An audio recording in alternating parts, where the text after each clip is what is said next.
onto, and I think that's one of the reasons why I said I think the internet is kind of split on with these conversations, because I do think realistically, even for a lot of those shoes, I think it became just follow the lead. And I think me and a homegirl of mine was talking earlier, and she was saying basically how social media has made people just like lose their own identity. And I kind of even feel like that with the sneakers. And the reason why I wanted to bring that conversation in is because even on Thanksgiving dinner, and our younger brother was saying his daughter wanted like some Ed Hardy. And I'm like, why do she want Ed Hardy? And two, how does she even know about Ed Hardy? And then he was saying because she be on TikTok and seeing whatever the case. Or then he was talking about some Lululemon. So I was just sitting here thinking about like, I'm like, was she like 8 or 9? I'm like 10. So, but even just still like that to me is still so young. And I kind of even, I don't want to jumble into conversations, but I did want to see it and even bring in the conversation on how soon do you kind of don't want your kids to kind of really get into the clothes thing when they're still kids, and you kind of want to like lean them heavy still on like toys and stuff, I guess. Like, or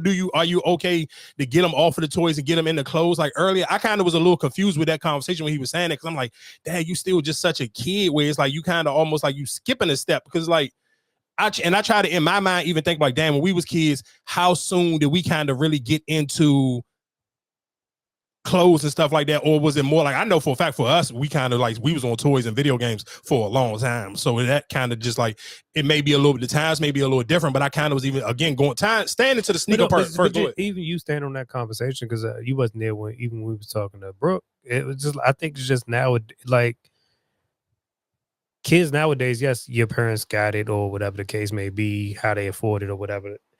You don't really pay attention to it. And then, like I said, because even with my son, I like, everybody keeps saying, oh, he sent this list, but he like $200 hoodies. And like I told him before, I'm like, no, nobody's buying those hoodies. Like, but he don't even know the difference between the hoodie. Like he just see them online. He don't know you know what I'm saying, like the price wise or whatever the case may be. He just see people like, oh, this trendy, oh, this cool, whatever. Because I can be honest, like we went to Foreman Mills the other day, and what's the little joints that used to have the flowers all over the little white flowers on the hoodies? Is it? I think what it's called, like denim tee or something like that. Whatever the case, yeah, it was in there. They had. He's like, oh, that's the hoodie I wanted. I was like, oh, that's the hoodie you want, but that's not the real one.